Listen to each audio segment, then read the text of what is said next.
Bismillahirrahmanirrahim. Assalamu alaikum students. I am your social studies teacher. Today's lecture is the continuation of the previous one. The topic under discussion is factors that affect climate.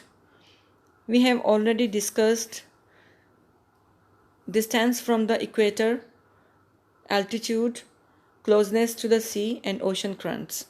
Today I am going to explain rainfall, direction of wind and air pressure. Rainfall. Rainfall is very important in determining the climate of a place. किसी जगह की climate decide करने के लिए rainfall बहुत critical element है. The world's average rainfall is between 1000 and 2000 millimeter a year. दुनिया में average rainfall एक year में 1000 से 2000 मिलीमीटर है. इसको नोट कर लेना पॉइंट को. Though there are great differences, लेकिन ये एक हर जगह पर एक जैसी नहीं होती. किसी जगह बहुत कम होती है और किसी जगह बहुत ज़्यादा होती है. इस पैसेज में आपको दो एग्जांपल्स बताएंगे. एक एटाकामा डेजर्ट, दूसरा चेरापूंजी. एटाकामा डेजर्ट वो जगह है जहाँ पर बहुत कम रेनफॉल होता है और चेरापूंजी वो जगह है जहाँ पर बहुत ज़्यादा रेनफॉल हुआ है. So, places in the Atacama Desert on the western coast of Chile. Atacama Desert चिले की वेस्टर्न कोस्ट के साथ लोकेट करता है. Have had no measurable rain for hundreds of years. और एटाकामा डेजर्ट में 100 ईयर्स तक इतनी कम रेन हुई है कि उसको मेजर नहीं किया जा सकता. हम उसको मिलीमीटर्स में बता नहीं सकते कि इतने मिलीमीटर, 1 मिलीमीटर या कितनी हुई थी. Atacama desert is known as the driest place on the earth. इसको दुनिया में ड्राइएस्ट प्लेस के नाम से जाना जाता है कि सबसे ड्राई जगह है ये. On the other hand Atacama desert is the driest place, जबकि इसकी दूसरी साइड पे अगर हम देखें तो चेरापूंजी का नाम आता है. इन असम, ये असम इंडिया में लोकेट कर रहा है 22,990 millimetre of rain in 1 year. यहाँ पर एक साल में 22,990 मिलीमीटर रेनफॉल हुआ.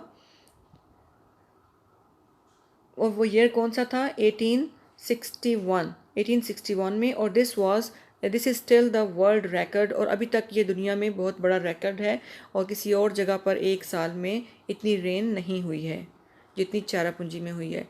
सो you need to learn this figures.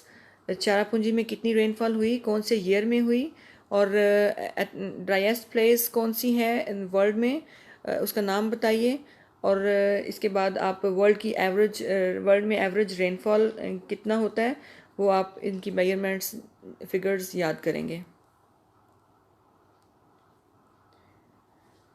This is the map that shows climatic regions of the world. दुनिया को क्लाइमेट के हिसाब से मेन रीजन्स में डिवाइड किया गया है. अब इस मैप में आप देख सकते हैं जो टॉप इसकी साइड है वो नॉर्थ है और जो ये नीचे वाली साइड है ये साउथ है. ठीक है. This is east one and on the right side is the east and on the left side is west. अब नॉर्थ में आप देखें यहाँ पर ऊपर वाली लाइन के साथ टॉप पे आर्टिक रीजन्स हैं, कोल्ड एरियाज़ हैं. ठीक है. इसी तरह से जो सदर्न एरिया है ये वाला, ये भी कोल्ड है. ठीक है. Because poles are colder parts. ठीक है. पोल्स जो हैं वो कोल्ड होते हैं, चाहे वो साउथ हो या चाहे वो नॉर्थ हो. अब सेंटर में आपको नज़र आ रही है line that divides earth into 2 hemispheres. Equator, that is this one is equator. ये लाइन स्ट्रेट लाइन है और ये सारा जो अर्थ का एक ग्लोब है इसको 2 पार्ट्स में डिवाइड कर रही है. फर्स्ट ऊपर वाला जो पार्ट है इसको क्या कहते हैं? नॉर्दर्न हेमिस्फेयर और नीचे वाले को सदर्न हेमिस्फेयर. अब आप देखेंगे कि जो इक्वेटर है इसके इर्द गिर्द ये ट्रॉपिक ऑफ कैंसर और ट्रॉपिक ऑफ कैप्रिकॉर्न है. ये जो ट्रॉपिक ऑफ कैंसर है ये 23.4 डिग्री नॉर्थ में है, ये नॉर्थ वाली साइड है. और tropic of Capricorn 23.4 degree south में है. ठीक है. ये फैक्ट्स वो हैं जो आप प्रीवियस क्लास में पढ़ चुके हैं. अब आप ये देख सकते हैं कि जो आपको ये भी पता है कि जो इक्वेटर के सराउंडिंग एरियाज़ हैं दोज आर वार्म एरियाज़, क्योंकि वहाँ पे सन रेज डायरेक्टली पड़ती हैं. इसलिए इक्वेटर के इर्द गिर्द वेदर बहुत वार्म होता है, क्लाइमेट वार्म होती है। जबकि साउथ में जो सन है वो टिल्ट होता होता इतना ज़्यादा टिल्टेड हो जाता है कि अर्थ इतनी ज़्यादा हो जाती है टिल्टेड कि वहाँ पर सन रेज डायरेक्टली नहीं पड़ती हैं, इसलिए यहाँ पर क्लाइमेट बहुत कोल्ड होती है। सो ये एंटार्क्टिक रीजन है, ये वाला एंटार्क्टिक रीजन और ऊपर आर्टिक रीजन। ठीक है, अब हमने हमारा नेक्स्ट जो पॉइंट है वो है डायरेक्शन ऑफ विंड। हमने ये देखना है कि जब कोल्ड एरिया से कोल्ड रीजन से एयर इस तरफ मूव करेगी, लाइक सदर्न पोल से इस तरफ मूव करेगी एयर विंड, तो वो अपने साथ कौन सा कोल्ड इफ़ेक्ट लेके आएगी, क्योंकि कोल्ड प्लेस से आ रही है इसलिए कोल्ड इफ़ेक्ट एयर में शामिल होगा और वो सराउंडिंग एरियाज़ की क्लाइमेट को मॉडरेट करती जाएगी। ठीक है, इसी तरह से नॉर्थ से जो एयर आएगी इस तरह से वो भी इस जो नियरेस्ट एरियाज़ होंगे और जहाँ जहाँ से गुजरेगी उनको कोल्ड करती जाएगी। ठीक है, इसके बरक्स इसके ऑपोजिट अगर हम देखें तो जो इक्वेटर है ये वाला, अगर इक्वेटर से विंड इस तरफ जाएगी, इक्वेटर चूँकि वार्म एरिया है तो वहाँ से जो विंड इस तरफ जाएगी वो अपने साथ वार्म इफ़ेक्ट लेके जाएगी इस तरफ। ठीक है, सो जो एरियाज़ नॉर्दर्न हेमिस्फेयर में हैं और वो नॉर्थ एयर्स को रिसीव कर रहे हैं वो एरियाज़ कोल्ड होंगे।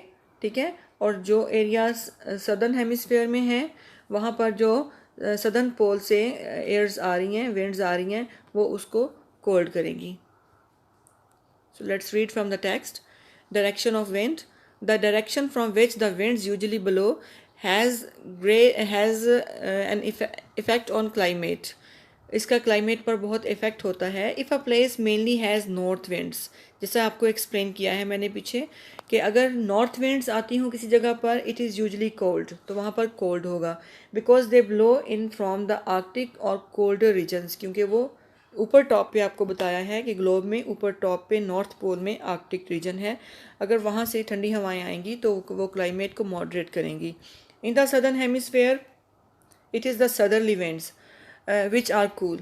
सदर्न हेमिस्फेयर में कूल विंड्स कौन सी होती हैं? सदरली विंड्स होती हैं। सदरली विंड्स मीन्स जो साउथ पोल से आती हैं। If the winds blow across a large area of sea, अगर बड़े से सी के ऊपर से हवाएं चल कर आती हैं तो उनमें वाटर वेपर्स बहुत ज़्यादा होते हैं। They pick a large amount of water and produce a rainy climate, तो वो रेनफॉल का बाइस बनती हैं। If the place faces north in the northern hemisphere it is usually cool, अगर जो प्लेस है कोई भी नॉर्थ हेमिस्फेयर में है और वो उसका फेस नॉर्दर्न हेमिस्फेयर की तरफ पोल की तरफ है तो वो कूल होगा। इफ़ इट फेसेस साउथ, अगर ये साउथ की तरफ है कोई जगह तो इट इज़ यूजली वार्मर, तो वो जगह वार्म होगी। Places in valleys are often sheltered and above warmer climates.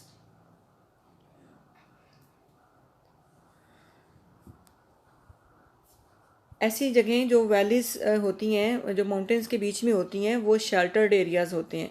Sheltered means safe areas. Safe किस चीज़ से होते हैं? स्टॉर्मी विंड्स या रेन बेयरिंग विंड से वो सेफ़ होते हैं, क्योंकि जो रेन बेयरिंग विंड्स होती हैं वो बहुत ज़्यादा हाई नहीं होती, लो लेवल पे होती हैं, नीचे होती हैं। तो जब वो आती हैं विंड्स तो वो टकरा जाती हैं माउंटेन्स के साथ, स्ट्राइक करके वापस उसी कहीं दूर चली जाती हैं या फिर उधर ही नज़दीक किसी एरिया में वो बारिश बरसा देती हैं। तो इस तरह से जो रेन बेयरिंग विंड्स हैं वो वैलीज़ के अंदर दाखिल नहीं हो पाती और वैलीज़ के अंदर फिर तूफ़ान और बारिश स्टॉर्म वगैरह नहीं कम होता है और वहाँ पर बारिश की कमी की वजह से थोड़ा क्लाइमेट वार्म होती है।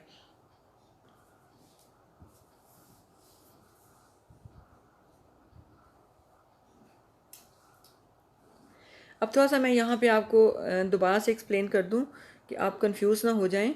इफ़ द प्लेस फेसिस, अगर नॉर्थ हेमिस्फेयर की ये बात हो रही है, ठीक है, नॉर्थ हेमिस्फेयर में अगर कोई जगह नॉर्थ की तरफ है, नॉर्दर्न पोल की तरफ है, ठीक है, तो फिर वो कूल होगी।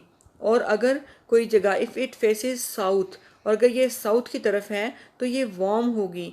इससे मुराद जो ग्लोब का एंड साउथ बॉटम है वो नहीं है, बल्कि जो नॉर्थ पोल है उसके साउथ में क्या है? उसके साउथ में इक्वेटर है। आपको एक दफ़ा फिर से मैं वो ग्लोब रिव्यू कराती हूँ। ये देखिए, इसमें ये आपका इक्वेटर है, ठीक है, ये इक्वेटर है और ये आपका नॉर्दर्न हेमिस्फीयर है, ठीक है। अब ये नॉर्दर्न हेमिस्फीयर में कोई जगह अगर तो इधर है, ये इक्वेटर वाली साइड देखा जाए तो अगर हम यहाँ पे डायरेक्शन सेट करें तो हमारी ऐसी डायरेक्शंस बनती हैं, this is north, this is west, east and south, ठीक है।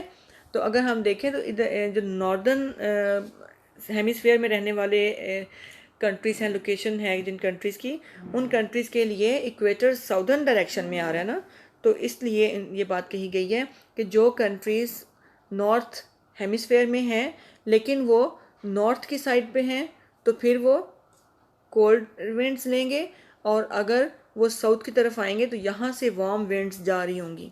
इक्वेटर चूँकि वार्म होता है इसलिए जो इक्वेटर के इर्द गिर्द से विंड्स दूसरी तरफ जाएंगी वो वार्म विंड्स होंगी। इसी तरह जो साउदर्न हेमिस्फीयर में रहने वाले लोग हैं उनके लिए साउथ की तरफ से तो कूल विंड्स आएंगी, लेकिन नॉर्थ की तरफ से उनके लिए वार्म विंड्स आएंगी क्योंकि नॉर्थ की तरफ उनके लिए इक्वेटर है।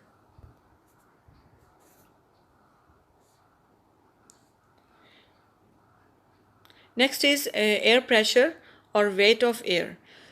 Air may not seem to have any weight but it does. ऐसा लगता है हमें जैसे जो एनवायरनमेंट में हमारे सराउंडिंग में एटमॉस्फेयर में एयर है उसका कोई वेट नहीं है, लेकिन इनफैक्ट ये वेट होता है।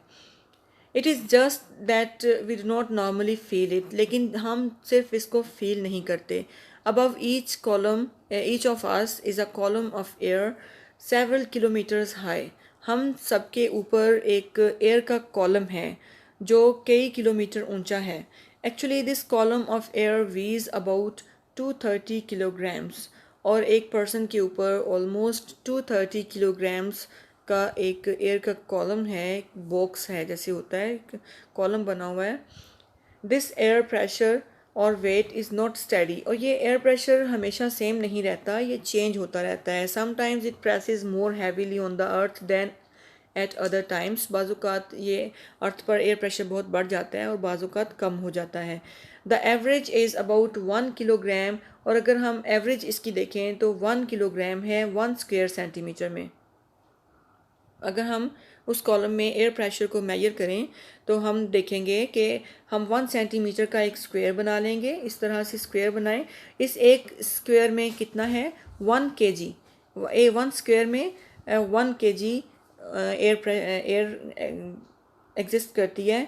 When the pressure is high, जब प्रेशर हाई होता है, the air is pushing down on the surface, the weather is usually fine and dry.